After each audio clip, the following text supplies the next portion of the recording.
Ко мне приехала прекрасная форель, просто восхитительная, зачищенная, буду ее готовить.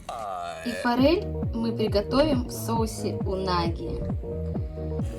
Обжариваем на масле с добавлением базилика.